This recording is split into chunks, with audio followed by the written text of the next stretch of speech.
अस्सलाम वालेकुम रहमतुल्लाह। अल-केमिस्ट चैनल में आपको वेलकम। और आज एक नए इंफॉर्मेटिव प्रोग्राम के साथ हाज़िर खिदमत हैं कि प्रोडक्ट्स बनते अच्छे हैं और फिर वो बहुत जल्दी उनकी कंप्लेंट्स आ जाती हैं। ये एक पैकेज आप अभी जो प्रीवियसली प्रिजर्वेटिव्स का आपने देखा तो वो एक आस्पेक्ट हमने एक्सप्लेन किया था। तो आज हम कुछ और प्रैक्टिकल रीज़न्स लेके आए हैं कि why product fail after 30 days. तो उसकी जो प्रैक्टिकल रीज़न्स हैं, एक्चुअल रीज़न्स हैं, उनको आज हम डिकोड करने की कोशिश करेंगे कि आपने प्रोडक्ट 30 दिन के लिए तो नहीं बनाया ना। तो 30 दिन तक तो आपका प्रोडक्ट ठीक रहता है तकरीबन, और उसके बाद फिर उसमें कंप्लेंट्स आना शुरू हो जाती हैं। तो अब हम ये जानने की कोशिश कर रहे हैं कि आखिर प्रॉब्लम है कहाँ पे, कि उन चीज़ों को हम सो दैट एड्रेस कर रहे हैं और उसके बाद उनको कोशिश करें कि वो रिपीट ना हो। आपने प्रोडक्ट बनाया, वो आज ठीक काम कर रहा है, आज वो properly your product works perfectly today, और but after 30 days it separates smell bads and stop working. तो आपने देख लिया कि उसमें 3 दिनों सॉरी 30 आफ्टर 30 डेज़ उसमें, या ये 30 डेज़ का तो वैसे एक लफ्ज़ हमने इस्तेमाल कर लिया। कुछ दिनों में ही आप महसूस करते हैं कि उसमें फेस सेपरेशन हो गई, उसमें स्मेल आ गई, उसमें उसका कलर चेंज हो गया, उसकी अपीयरेंस चेंज हो गई। तो अब हम सिर्फ थ्योरी की बात नहीं करेंगे, अब प्रैक्टिकली हम देखने की कोशिश करते हैं कि प्रैक्टिकल लाइफ में क्या हुआ हमारे प्रोडक्ट के साथ। अब सबसे पहला जो प्रॉब्लम आता है फेस सेपरेशन का, बहुत से लोग हमसे इस मामले में रब्ता करते हैं। तो आज इन चीज़ों को भी ज़रा देख लीजिएगा, हो सकता है कि आपके प्रॉब्लम्स इनमें से ही किसी एक वजह से हों।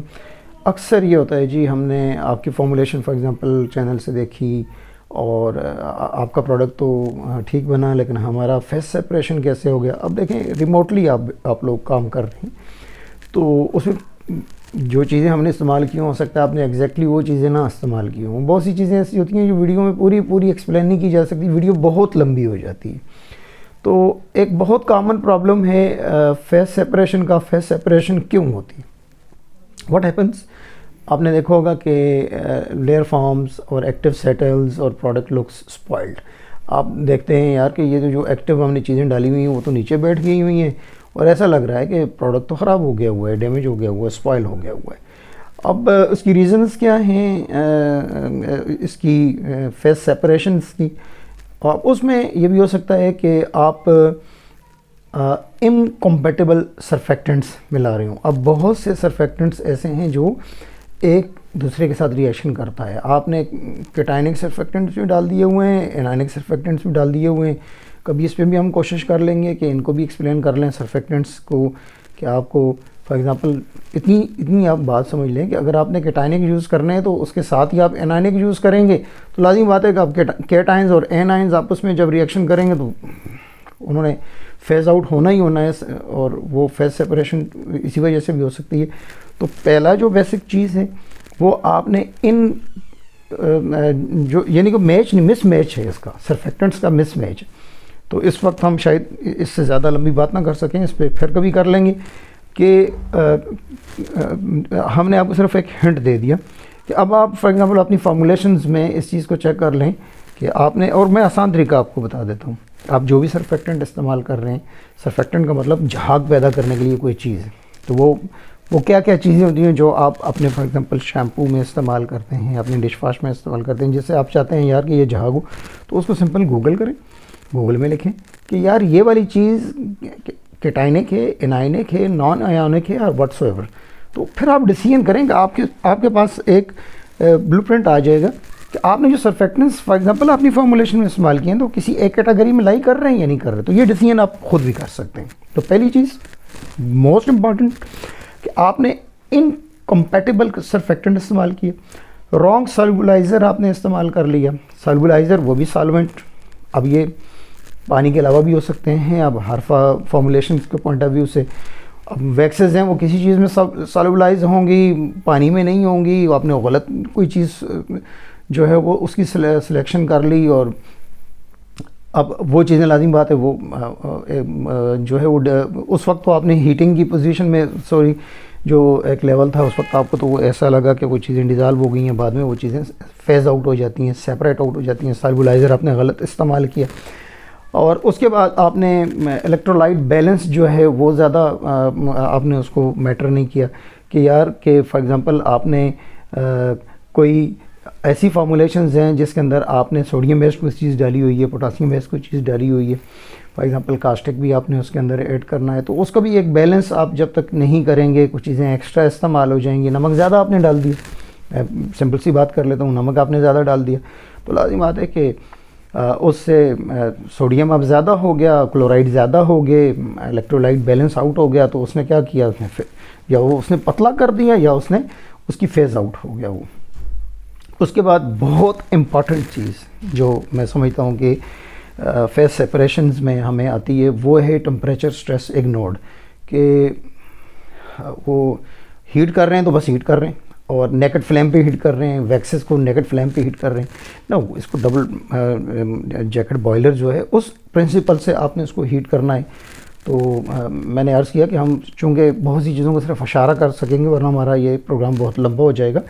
तो अब ये है कि ये टेम्परेचर्स को इग्नोर नहीं करना और बहुत ज़रूरी है इसका टेम्परेचर। अब इसका reality check, first reality check जो अभी की हमारी इस प्रेजेंटेशन में हमारे सामने आ रहा है टेम्परेचर के रिलेटेड, तो ये एक बात जो हमने लिखी हुई है ये आप समझ लें कि एक प्रोवर्ब लिखा हुआ है, इसमें से आप लोगों ने अपने लिए मतलब निकालना है। यहाँ ये लिखा हुआ है, if you don't test at 5 degree C and 45 degree celsius your product is unstable. इसका मतलब ये नहीं है कि आपने 5 टेम्परेचर को भी चेक करना और 45। इसका मतलब ये हो गया कि आपने अपनी मैन्युफैक्चरिंग स्टेज की डिफरेंट लेवल्स पे टेम्परेचर चेक्स करने हैं। ये बहुत ज़रूरी चीज़ है। ये मैंने रियलिटी चेक में बस एक किस्म का आप समझ लें एक प्रोवर्ब तो हमने लिख लिया, लेकिन इसका मकसद ये है कि यार जितना अहम 5 डिग्री चेक करना है इतना 45 डिग्री भी, इतना 70 डिग्री भी। तो जो आप समझते हैं कि आप जो प्रोडक्ट बना रहे हैं उसके लिए जो टेम्परेचर होना चाहिए, आप ये एज्यूम ना करें कि नहीं यार अभी तो ये नहीं हुआ होगा। नो, आप बेहतर ये है कि आपके पास थर्मोकपल हो, आपके पास थर्मोमीटर हो, आप फेज़ वाइज उसको उसके पीएच उसके टेम्परेचर को आप चेक करते रहें। तो ये बहुत अहम चीज़ है फेज़ सेपरेशन से बचने के लिए। नेक्स्ट दूसरी चीज़ जो है जिससे प्रोडक्ट बहुत जल्दी हमें जिससे कंप्लेंट्स आ जाती हैं कि प्रोडक्ट ख़राब हो गया हुआ है, वो है बेड वाटर क्वालिटी और this is the silent killer. इसको बहुत लाइट लिया जाता है। अक्सर लोग राब्ते में आते हों, कहते हैं क्या ये ज़रूरी है कि DI या RO वाटर इस्तेमाल किया जाए, टैप वाटर इस्तेमाल नहीं कर सकते? नो, ये साइलेंट किलर आपको इस फेज़ पे ये थोड़ी सी बचत है।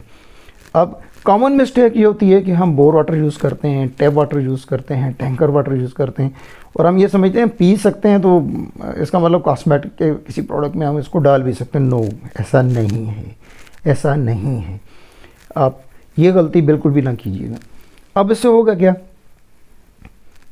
फिर अगेन चूँकि एक ओवर पीरियड ऑफ टाइम अल्हम्दुलिल्लाह हम बहुत से लोगों से राब्ते में रहते हैं, लोग हमसे राब्ते में रहते हैं। तो हमने बनाया ये क्लाउडीनेस आ रही है, ये क्लाउडीनेस क्यों है? तो अब उनसे पूछा जाता है पानी कौन सा यूज़ किया? हाँ, पानी हमारे इलाके का बड़ा अच्छा है। तो ऐसी बात नहीं है। आपने कैसे टेस्ट किया कि आपका पानी अच्छा है?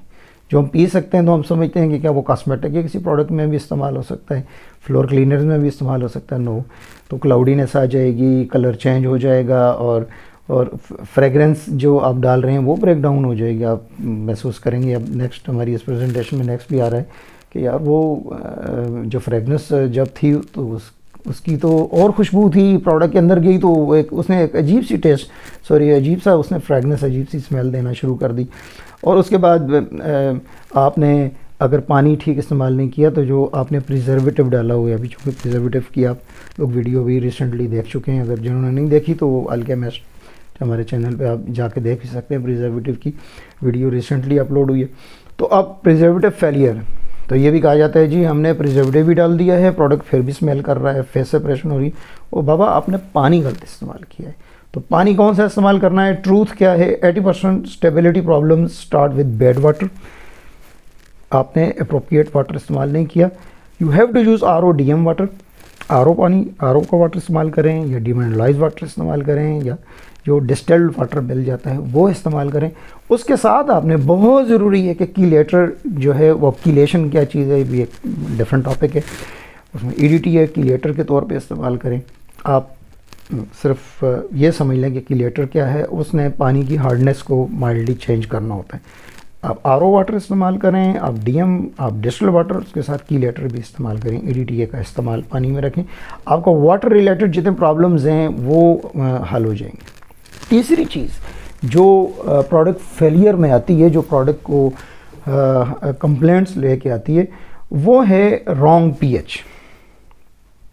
पीएच नहीं चेक की, प्रोडक्ट बन गया, स्टेप वाइज सारी चीज़ें बनाते गए, पीएच चेक करने की मतलब तकलीफ़ ही नहीं की। और जब पीएच आपने नहीं की तो उसके बहुत से एडवर्स इफेक्ट भी हैं कि स्किन की पीएच कितनी है, हेयर्स की पीएच कितनी है। अब स्किन रिलेटेड कोई प्रोडक्ट, स्किन केयर प्रोडक्ट है, उसमें स्किन केयर की प्रोडक्ट की पीएच कितनी होनी चाहिए, हेयर केयर का प्रोडक्ट है उसकी पीएच कितनी होनी चाहिए।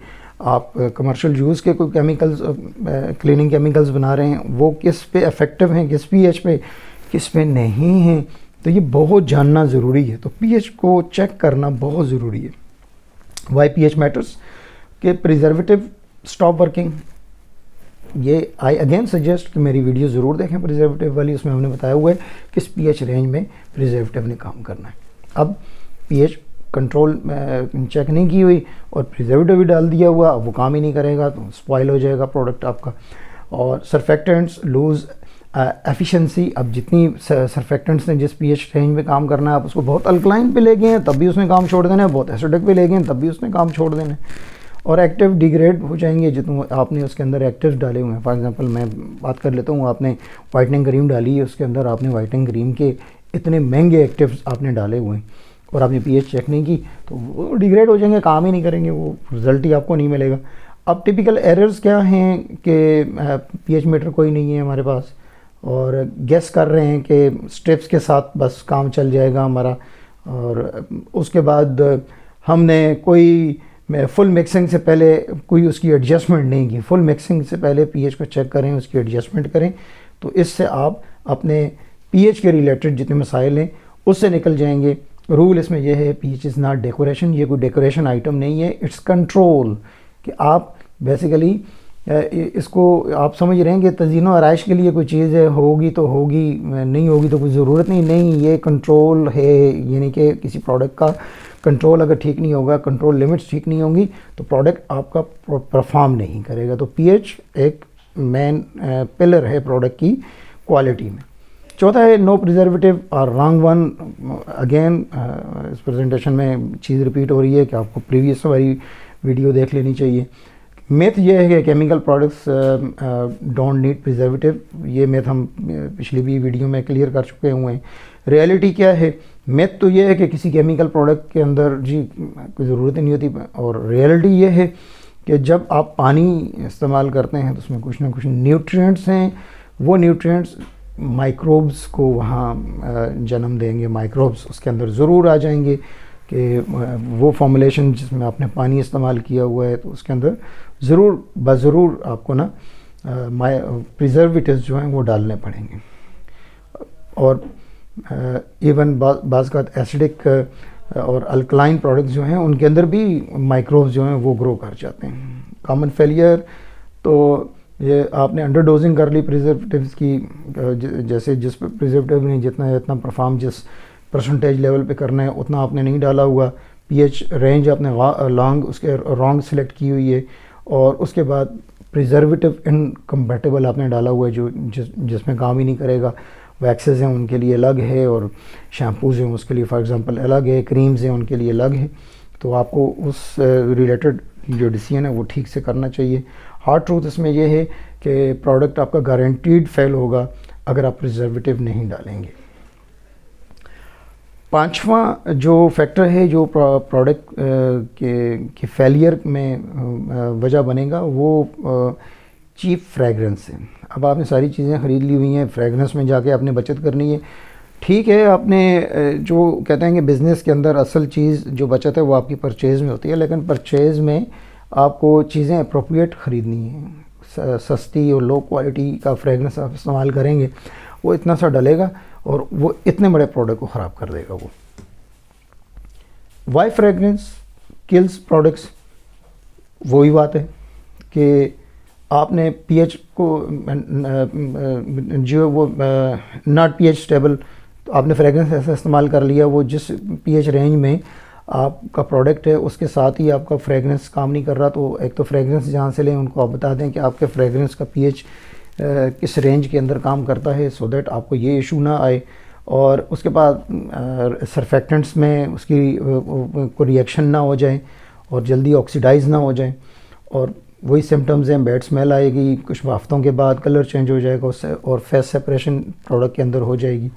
तो अब जो आपको हम इसमें टिप दे रहे हैं कि इफ़ फ्रेगरेंस कॉस्ट इज़ लो, अगर आप सस्ता इस्तेमाल करेंगे, इसको कहते होते हैं कि वो कि सस्ता रोवे वारो वार, तो ये बात गलत नहीं है कि if fragrance cost is low stability cost is too high, तो प्रोडक्ट जो आपका लूज़ होगा उसकी कॉस्ट आपको बहुत ज़्यादा पड़ेगी। फाइनल रियलिटी चेक्स जो पावर क्लोज है वो ये है, product that survives 30 day only is not a formula. आप 30 दिन के लिए, वो फार्मूला तो नहीं है, वो एक एक्सपेरिमेंट है कि जो प्रोडक्ट सिर्फ 30 दिन चला, बामुश्किल कुछ दिन चला, तो वो कोई फार्मूला नहीं है, वो आपका एक्सपेरिमेंट है। और don't do experiment on your product, अपने प्रोडक्ट पे एक्सपेरिमेंट ना करें। अब आपको क्या करना चाहिए, if you want stable, saleable and scalable formulations, तो अल्केमिस्ट से आप रब्ता करें, या हमारा व्हाट्सएप नंबर आपको शो हो रहा है। तो आपको बैलेंस्ड फॉर्मुलेशंस मिल जाएंगी जिसमें हमने ये सारी चीज़ें बताई। हम आपको जो फार्मूला प्रोवाइड करेंगे उसमें सरफेक्टेंट्स भी वही वाले होंगे, फ्रेगरेंस भी अप्रोप्रिएट होगी, प्रिजर्वेटिव भी जो इस्तेमाल होना चाहिए, पानी आपको जो इस्तेमाल होगा वो प्रॉपरली आपको हम गाइड करेंगे। तो आप अपने बिज़नेस पे, अपनी सेल पे तवज्जो दें। अल्केमिस्ट आपके पास मौजूद है, आप हमसे रब्ता करें, हमारे व्हाट्सएप पे रब्ता करें, आपको कंप्लीट गाइड इंशाल्लाह प्रोवाइड की जाएगी। एक एक चीज़ आपको बैकअप में भी देंगे, और जो भी आपके सवाल होंगे वो इंशाल्लाह हम आपको एड्रेस करेंगे। और होपफुली आज का पैकेज आपके बिल्कुल किसी काम का होगा। अगर आपको इसमें से कोई डिटेल लेनी हो, हमारे व्हाट्सएप नंबर पे आप हमसे रब्ता कर सकते हैं। तो फिर इंशाल्लाह आइंदा किसी ऐसे ही प्रॉब्लम सॉल्विंग इशू के साथ इंशाल्लाह हम हाज़िर खिदमत होंगे। अल्केमिस्ट को इजाज़त दीजिए। अस्सलामु अलैकुम व रहमतुल्लाह।